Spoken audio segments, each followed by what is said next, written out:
देश कोई तरक्की नहीं कर रहा है। देश की सब चीज एजेंसी बेच चुके हैं, रेलवे, एयरपोर्ट। सबसे ज्यादा ब्राह्मणों की हत्याएं उत्तर प्रदेश में हुई हैं। अमृतकाल, अरे मूत्रकाल चल रहा है। किसने कहा दिया अमृतकाल चल रहा है? मोदी और शाह की धड़कनें इसलिए तेज हो रही है कि हवा पूरी कांग्रेस के फेवर में है। और राहुल गांधी जी की पद यात्रा के बाद और जो इन्होंने जो काम किए हैं बीजेपी गवर्नमेंट ने, रेलवे को दिया, एयरपोर्ट को पार्किंग ठेके में दे दी। आज हम पार्किंग, हमारी गाड़ी पार्क करके जाते हैं तो उसका फ्लाइट का किराए से ज़्यादा किराया उस गाड़ी का पार्किंग का हमारे को चुकाना पड़ता है। अच्छा। एयरपोर्ट पे लोगों को बस ये लगता है कि मोदी जी की लहर है, लेकिन वहाँ की जनता को क्या लग रहा है? नहीं, जनता के वहाँ मोदी जी की कोई लहर नहीं है। जनता के पास मोदी जी के प्रति विश्वास खत्म हो चुका है। 9 साल के अंदर उन्होंने कोई काम किया नहीं। बेरोजगारी चरम सीमा पे चली गई है और भारत के अंदर महंगाई इतनी बढ़ गई है कि आम आदमी का जीना बहुत दुभर हो चुका है। गरीब आदमी, मीडियम क्लास। राष्ट्रहित में है ये महंगाई। महंगाई राष्ट्रहित में कैसे हो सकती है? गरीब आदमी के लिए तो महंगाई बहुत मुद्दा रखती है। जो आदमी 500 रुपये कमाता है उसको 700 रुपये का 1000 रुपये खर्चा कैसे कर सकता है वो आदमी? देश तरक्की कर रहा है। देश कोई तरक्की नहीं कर रहा है। देश की सब चीज़ एजेंसी बेच चुके हैं, रेलवे, एयरपोर्ट और LIC, पेट्रोलियम कंपनी, ये सभी वो लगभग ठेके में जा चुकी है। तो इस वजह से LIC वगैरह भी और BSNL की स्थिति आज क्या देख लो आप। राजस्थान में भी जो चुनाव होने वाले हैं, क्या लगता है कांग्रेस कितना मजबूत है? क्या दोबारा राजस्थान में कांग्रेस पार्टी रिपीट होगी। मैं बड़ी साड़ी विधानसभा क्षेत्र से हूँ। 171 क्रमांक है मेरा, चित्तौड़ डिस्ट्रिक्ट राजस्थान से। और मेरा समीकरण ये है कि मैं राष्ट्रीय अध्यक्ष हूँ ब्राह्मण समाज का और उसके 40,000 वोट मेरे कॉन्स्टिट्यूंसी में, उसका मैं राष्ट्रीय अध्यक्ष हूँ। 40,000 वोट जो हमेशा बीजेपी को जाते हैं वो मैं मेरे को अगर चुनाव में टिकट देते हैं तो 40,000 वोट एक थंपा मैं लूँगा उसके अंदर और जीत दिलाऊंगा। मैं पार्टी के साथ में सीट निकाल के लाऊंगा कांग्रेस की। ब्राह्मण समाज से हैं, लेकिन बीजेपी कहती है ब्राह्मण हमारे साथ है, कट्टर हिंदू हैं। हाँ, ब्राह्मण साथ में है लेकिन अब डाइवर्ट हो चुका है। ब्राह्मण हो चुका है। ब्राह्मण उनके साथ में नहीं है।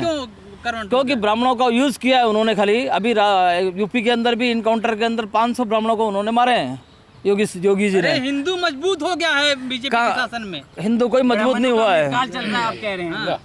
ब्राह्मणों का अमृतकाल चल रहा है सर। नहीं, ब्राह्मणों का कोई अमृतकाल नहीं चल रहा है। ब्राह्मणों का हमारे चित्तौड़ डिस्ट्रिक्ट और राजस्थान के अंदर जनता आपको क्यों चुने ये बताएं? जनता हमारे को इसलिए चुने कि हम विकास के लिए और जो काम करते हैं, सेवा करते हैं पार्टी से जमीनी। मैं NSU का अध्यक्ष रहा यूनिवर्सिटी उदयपुर से स्टार्टिंग में, तो 1984 से मैं पार्टी की सेवा कर रहा हूँ। जनता को क्या फायदा होगा? जनता को फायदा, हम विकास का काम करेंगे जनता के लिए और हर चीज़ को हम वैसे अभी भी काम करते आए हैं। हम पिछले 38 साल से मैं कांग्रेस की सेवा कर रहा हूँ और कॉलेज लेवल से NSU से लगा के यूथ कांग्रेस, सेवा दल और मेन कांग्रेस में सभी पदों पे, विभिन्न पदों पे संगठन का मैंने बहुत काम किया है और फील्ड में भी मैंने लोगों को रोजगार दिया है। मैं कॉन्ट्रैक्टर लाइन से आने की वजह से। दोबारा आएंगे? किसने कह दिया है? दिव्य स्वप्न देख रहे हैं क्या? आपको मैं बता दूं, सबसे ज्यादा ब्राह्मणों की हत्याएं उत्तर प्रदेश में हुई हैं। अमृतकाल चल रहा है सर ब्राह्मणों का। अमृतकाल, अरे मूत्रकाल चल रहा है। किसने कहा दिया अमृतकाल चल रहा है? राजस्थान की स्थिति परिस्थिति से मैं वाकिफ हूँ। वो बीजेपी जो दशा इन्होंने मुसलमानों के साथ किया है, भविष्य में हिंदुस्तान के अगर ब्राह्मण संभले नहीं और सुधरे नहीं तो वही स्थिति होगी जो मुसलमानों की है। इससे बदतर स्थिति में हिंदुस्तान में ब्राह्मणों की स्थिति होगी। ब्राह्मणों को कम से कम ब्राह्मण मोदी जी के साथ है? बिल्कुल नहीं है, बिल्कुल नहीं है। किसने कहा दिया ब्राह्मण? आपको घोषी उपचुनाव किसने कहा दिया? ब्राह्मणवाद नहीं होता है। ब्राह्मण एक विचारधारा होती है। ब्राह्मण दयालु होता है। मोहन भागवत जैसा, जो मोहन भागवत का बयान आपने सुना है, उन्होंने कहा कि सभी हिंदुओं को गौमांस खाना चाहिए। मोदी जी भी कह रहे हैं। अरे वो टट्टी खाएं, वो गू खाएं, मूत पिए, लेकिन पूरे हिंदू समाज का या सनातन धर्म के ठेकेदार मोहन भागवत नहीं हो सकते। फिर आप बस आएंगे, कह रहे हैं कि जो हाल मुसलमानों का हो रहा है वही ब्राह्मणों का होगा। बिल्कुल ऐसा ही होगा। यस, बता रहे हैं, वो बिल्कुल सही बता रहे हैं। क्योंकि ब्राह्मणों के साथ बहुत ही साइड काट के खाली आगे वोट लेने के लिए उनको काम करते हैं। बाकी एक्चुअल में ये प्रैक्टिकल देखा जा रहा है कि ब्राह्मणों को हमारे चित्तौड़ डिस्ट्रिक्ट में एक भी संगठन में एक भी पोस्ट नहीं है, ना किसी भी एक भी एमएलए 5 विधानसभा क्षेत्र में से एक भी ब्राह्मणों को आज तक नहीं दिया गया है। ओबीसी को होकर के कह रहे हैं कि बीजेपी सही नहीं कर रही है। हाँ, बीजेपी सही नहीं कर रही है। बीजेपी तो सही नहीं कर रही है, लेकिन कांग्रेस भी हमारे प्रति ब्राह्मणों को टिकट देना चाहिए। कांग्रेस को अगर हमारे को ब्राह्मणों को टिकट देगा तो हम इतने बहुसंख्यक हैं वहाँ पे, हम सीट निकाल के देंगे उनको। कांग्रेस को हम सीट की गारंटी लेते हैं कि हमारी सीट निकाल के देंगे। आज दिन तक हमारे को ओबीसी को वहाँ से टिकट दिया, कांग्रेस ने ब्राह्मणों को एक भी टिकट नहीं दिया, जबकि बहुत संख्यक हम हैं। हमारे 40,000 वोट हमारे विधानसभा क्षेत्र में ब्राह्मण के हाईएस्ट वोट। अगर बीजेपी ब्राह्मणों को टिकट देती है तो क्या होगा? बीजेपी ब्राह्मणों को टिकट देती नहीं है, बीजेपी भी नहीं देती ब्राह्मणों को टिकट वहाँ से। बीजेपी भी देगी, कांग्रेस भी देगी, तो फिर तो दोनों देंगे तो भी कांग्रेस की सीट हम निकाल के लाएंगे, तब भी कांग्रेस जीतेगी। कांग्रेस जीतेगी। क्या लगता है आपको राजस्थान में आपकी बार किसकी लहर चल रही है? अब की बार वापस हमारे यहाँ राजस्थान में कांग्रेस की सरकार बनने जा रही है, क्योंकि हमारे राजस्थान के यशस्वी मुख्यमंत्री ने जो जन कल्याणकारी योजनाएं दी है जनता के लिए, वो बहुत ही सराहनीय है। वो चाहे मेडिकल के मामले में हो, शिक्षा के मामले में हो, चिकित्सा में जांचें फ्री है, दवाएं फ्री है, यहाँ तक कि चिरंजीवी बीमा में 25 लाख तक का बीमा दिया जा रहा है। जहाँ एक और यहाँ पूरे इंडिया में महंगाई से त्राही मची हुई है, वहीं हमारे यशस्वी मुख्यमंत्री अशोक गहलोत जी ने महंगाई से राहत देने के लिए हमारे यहाँ बूथ लेवल तक महंगाई राहत कैंपों के माध्यम से आम जन को सुविधाएं प्रदान की जा रही है, जिसमें फूड पैकेट का वितरण किया जा रहा है। चाहे गैस का मुद्दा हो, वो भी वहाँ भी हमारे यहाँ 500 रुपये में गैस दी जा रही है। आप दावेदारी कर रहे हैं, क्या समीकरण है? मैं दावेदारी कर रहा हूँ चित्तौड़गढ़ विधानसभा क्षेत्र से 169 से। मेरा नाम अर्जुन खटवानी है। चूँकि मैं एक बूथ कार्यकर्ता होकर 1978 से पार्टी के लिए अनवरत बूथ का कार्य कर रहा हूँ और संगठन का सिपाही रहा हूँ, और आज भी मैं राजस्थान असंगठित कामगार कर्मचारी कांग्रेस में एज ए जिलाध्यक्ष और प्रदेश प्रवक्ता के पद पर नियुक्त होकर, और कोरोना काल के दौरान और जो हमारे यशस्वी मुख्यमंत्री की जो राजस्थान की योजनाएं हैं वो हमने 5 साल तक जन जन तक पहुंचाई है, उसका फ़ायदा मुझे मिलेगा निश्चित तौर से। इसलिए मैंने भी ये दावेदारी की है। चित्तौड़गढ़ से जो 14 हमारे प्रत्याशी हैं, मैं हमारे शीर्ष नेतृत्व तक आपके चैनल के माध्यम से सिर्फ मैं ये बात पहुँचाना जरूर चाहूँगा, चाहे राहुल गांधी जी हों, चाहे हमारे मल्लिकार्जुन जी खड़गे हों, चाहे शीर्ष नेतृत्व आदरणीय सोनिया जी हों, मैं ये बात पहुँचाना चाहता हूँ कि एक बूथ कार्यकर्ता होने के साथ साथ जो आज हर हमारे शीर्ष नेतृत्व का कमिटमेंट था कांग्रेस पार्टी का, कि जो कांग्रेस पार्टी का कार्यकर्ता जमीनी स्तर पर और बूथ के रूप में कार्य करेगा, उसको हम संगठन में और सत्ता में जगह देंगे।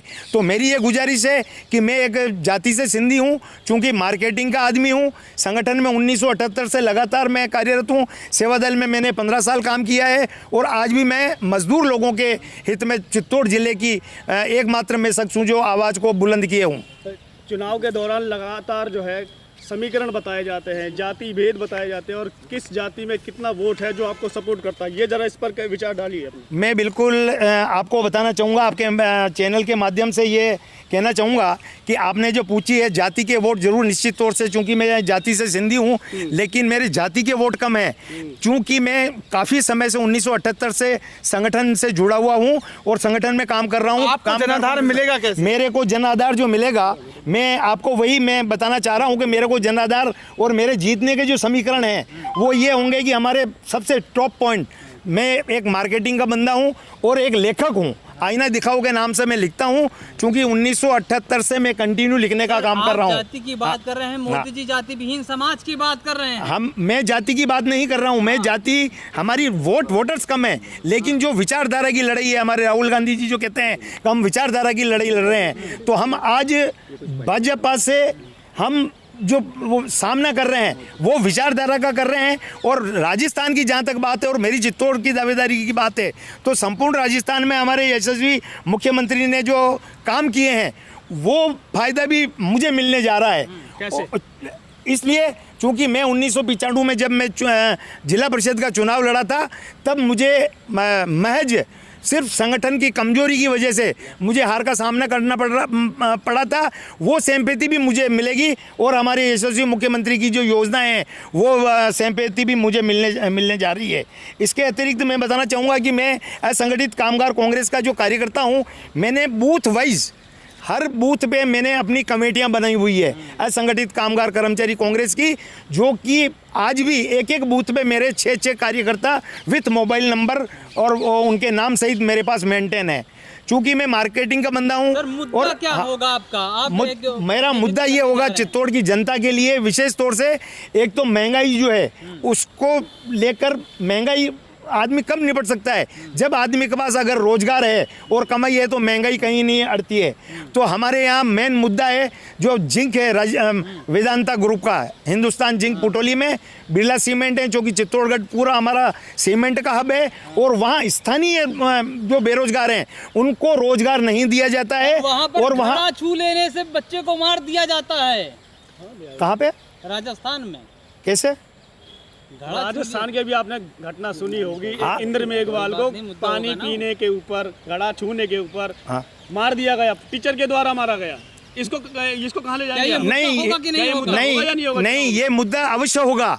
और ये जो मुद्दा है उसमें मैं आपको बताना चाहूँगा कि ये सब भाजपा की जो सोची समझी साजिश है, ये भाजपा की, इसमें कांग्रेस का कोई लेना देना नहीं है। कांग्रेस हमेशा SC ST वर्ग और जो माइनॉरिटी है उसके साथ रही है। और राजस्थान की घटना थी और मध्य प्रदेश की भी घटना है, जहाँ पर भी चाहे वो कांग्रेस की सरकार हो चाहे वो बीजेपी की सरकार हो, दलितों पे, महिलाओं पे उत्पीड़न बढ़ता ही जाता है, रोकथाम कहीं नहीं है। मैं आपके चैनल के माध्यम से ये बताना चाहूँगा कि हमारे राजस्थान में चाहे दलित हो चाहे अल्पसंख्यक हो, वहाँ हमारे यहाँ राजस्थान की सरकार उनके साथ न्याय किए हुए है और तुरंत कानूनी कार्रवाई होती है, चाहे महिलाओं पर अत्याचार हो चाहे किसी भी संदर्भ में हो। कांग्रेस सरकार की इसमें कोई वो मंशा बुरी नहीं है। तो दलितों और महिलाओं की सुरक्षा को लेकर के किस तरह का आपके पास? बिल्कुल, हमारे कांग्रेस के पास दलितों और महिलाओं को लेके विजन है। अभी भी हमारे राजस्थान के यशस्वी मुख्यमंत्री ने, आपने सुना होगा मीडिया के माध्यम से भी, कि महिलाओं के लिए विशेष तौर से जो IT को बढ़ावा देने के लिए मोबाइल जो फ्री दिए जा रहे हैं, एक सराहनीय कदम है और मैं इसके लिए हमारे मुख्यमंत्री जी का धन्यवाद ज्ञापित करना चाहूँगा।